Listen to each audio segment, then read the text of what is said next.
Corría el año 2011, y aunque Internet ya era una herramienta fundamental para millones de personas, su uso era bastante diferente al actual. En aquellos años, los foros eran espacios comunes donde jóvenes de todo el mundo se reunían para intercambiar ideas, gustos musicales y experiencias. Entre estos temas, el rock pesado era uno de los más populares, especialmente géneros como el heavy metal o sus derivados extremos. Sin embargo, en algunos rincones de estas comunidades digitales también surgían conversaciones sobre temas oscuros, como rituales satánicos, brujería o prácticas ocultistas. El protagonista de esta historia es Moisés Meraz Espinosa, un joven cuya vida estuvo marcada por circunstancias complejas desde su nacimiento. Su madre, Amelia Espinosa, nació probablemente entre 1968 y 1969 en México, aunque su lugar exacto de nacimiento sigue siendo desconocido. Decidió emigrar a Estados Unidos buscando mejores oportunidades. Llegó sola, pero recibió apoyo de familiares que la ayudaron a establecerse.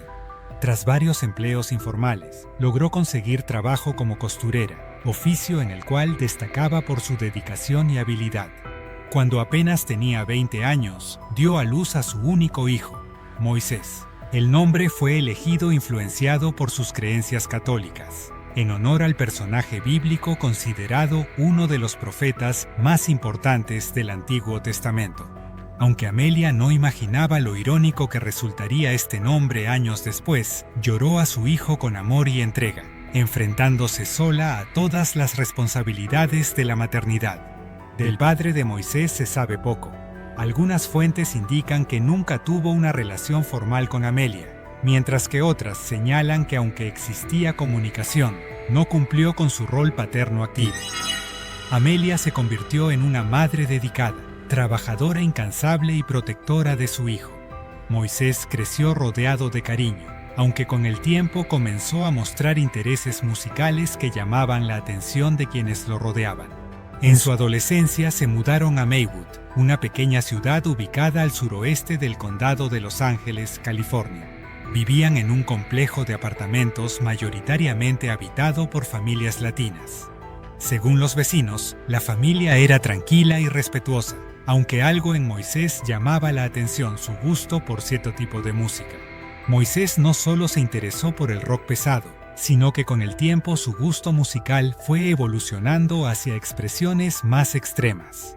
En un principio se sintió atraído por bandas de heavy metal, pero pronto pasó a subgéneros como el death metal y el gore grind, géneros caracterizados por sus sonidos brutales, guitarras distorsionadas hasta el límite y voces guturales que parecían más propias de una película de terror que de una canción.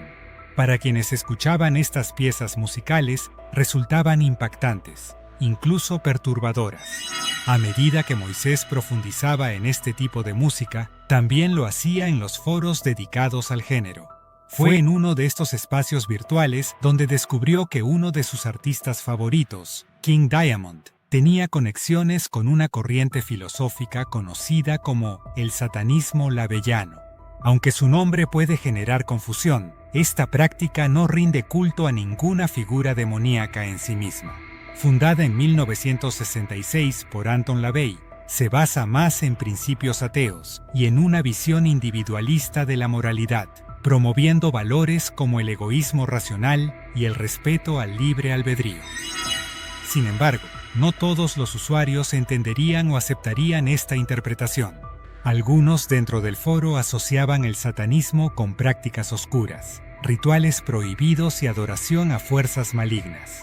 Con estas personas entabló Moisés conversaciones cada vez más intensas, formando parte de grupos virtuales que iban más allá del simple intercambio de opiniones sobre música. Poco a poco, empezó a involucrarse emocionalmente en estas ideas, leyendo textos considerados ocultistas y adoptando ciertos comportamientos ligados a esa ideología. Amelia notó cambios profundos en su hijo. Ya no era solo cuestión de gustos musicales o vestuario. Ahora Moisés se refería a temas esotéricos con una seriedad inquietante. Se tatuó símbolos relacionados con el ocultismo, Llevó a casa libros de contenido perturbador y comenzó a actuar con mayor agresividad cuando se le cuestionaba algo. Su madre intentaba hablar con él, comprenderlo, pero las discusiones se volvieron frecuentes. Ella rogaba porque fuera solo una fase típica de la adolescencia, pero el tiempo demostraría que no era así. En medio de ese camino oscuro apareció Mónica. Era una joven dulce, cristiana, con quien Moisés conectó de inmediato. Aquel amor parecía sacarlo de su espiral de violencia virtual. Comenzaron una relación apasionada, se mudaron juntos y ambos encontraron empleo en una fábrica de galletas. Moisés se mostró más centrado, responsable en el trabajo y dispuesto a reconstruir su vida. Incluso decidió retomar sus estudios secundarios para ofrecerle un futuro mejor a su pareja. Pero como suele ocurrir en historias trágicas, el destino tenía otros planos. Un día cualquiera, mientras Moisés ya estaba en la fábrica, Mónica salió sola rumbo al trabajo. Sin darse cuenta, un automóvil la embistió, lanzándola varios metros por el aire.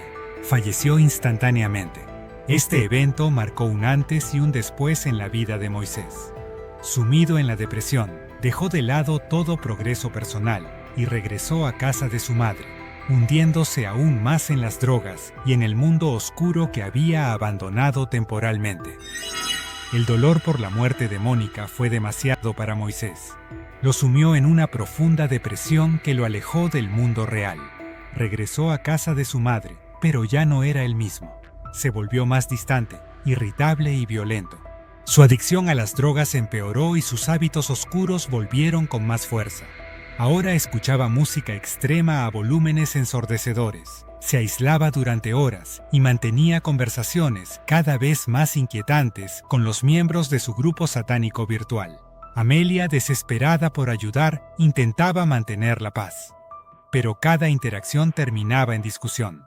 Le pedía, casi suplicaba, que bajara el volumen de la música o que dejara de hablar de temas tan perturbadores. Él reaccionaba con furia, gritándole, dando portazos y amenazando con marcharse. Los vecinos notaron el cambio radical en él. Ya no era el joven trabajador y responsable que había conocido a Mónica. Era alguien diferente, más oscuro, impredecible. Liliana Rivera, su prima mayor, intentó intervenir. Tenía un vínculo cercano con Moisés y quería ayudarlo a salir del pozo en el que estaba cayendo. Conversaron varias veces. Ella le ofrecía apoyo emocional y trataba de conectarse con el chico que recordaba. Pero Liliana también empezó a preocuparse. Sus conversaciones tomaban giros extraños, donde Moisés hablaba de fuerzas oscuras, como si fueran algo real, tangible. En cierta ocasión, le preguntó qué era lo peor que podía hacer alguien que practicaba rituales esotéricos.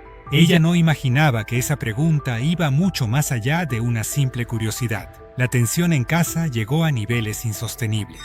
El 2 de febrero de 2011, después de una jornada laboral agotadora, Amelia regresó a casa.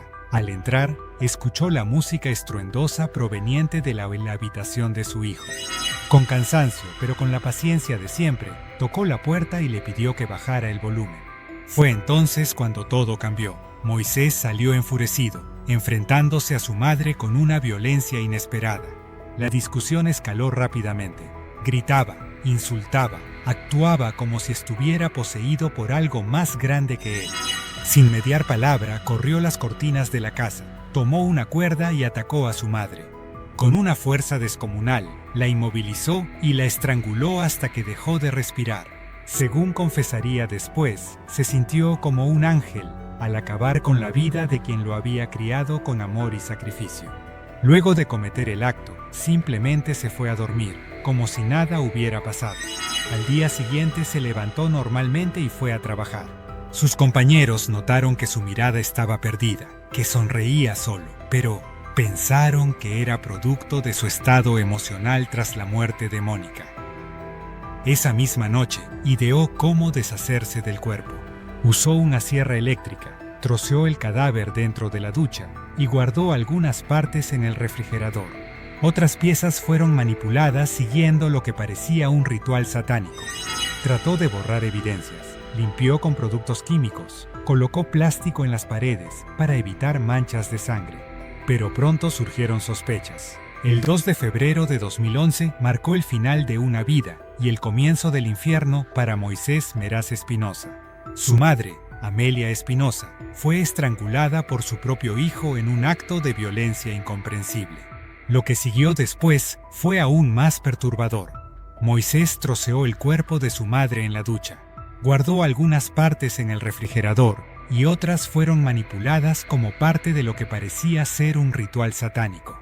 Pero cuando su prima Liliana Rivera llegó a casa tras una llamada extraña de Moisés, descubrió la verdad. Liliana, aterrorizada pero decidida, lo convenció de entregarse a la policía. Lo llevó a la comisaría de Huntington Park, donde Moisés confesó el crimen. Cuando los agentes llegaron al apartamento, encontraron un escenario digno de una pesadilla. El refrigerador estaba volcado, lleno de bolsas con restos humanos. La sangre manchaba las paredes de la ducha, cubiertas con plástico transparente sujetadas con cinta adhesiva. Sobre el plástico había una sierra circular y un cuchillo de carnicero.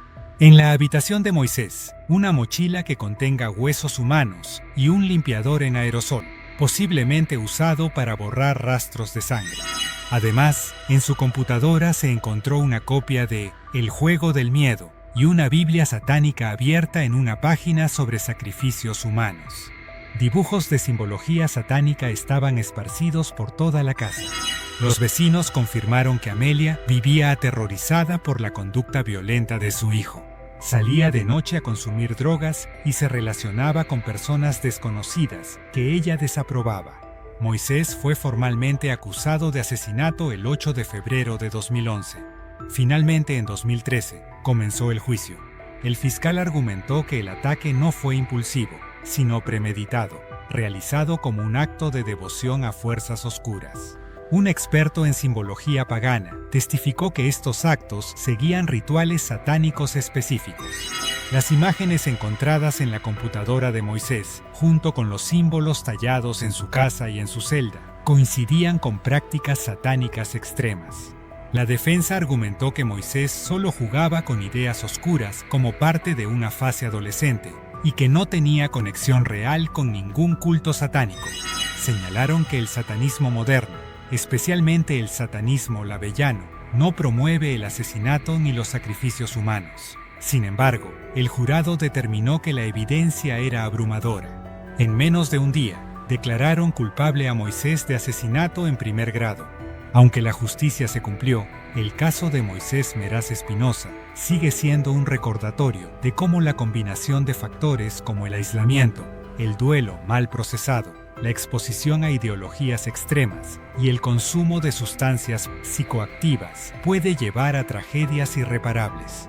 No hay excusa para el horror que comenzó, pero tampoco podemos ignorar las señales que nos deja esta historia.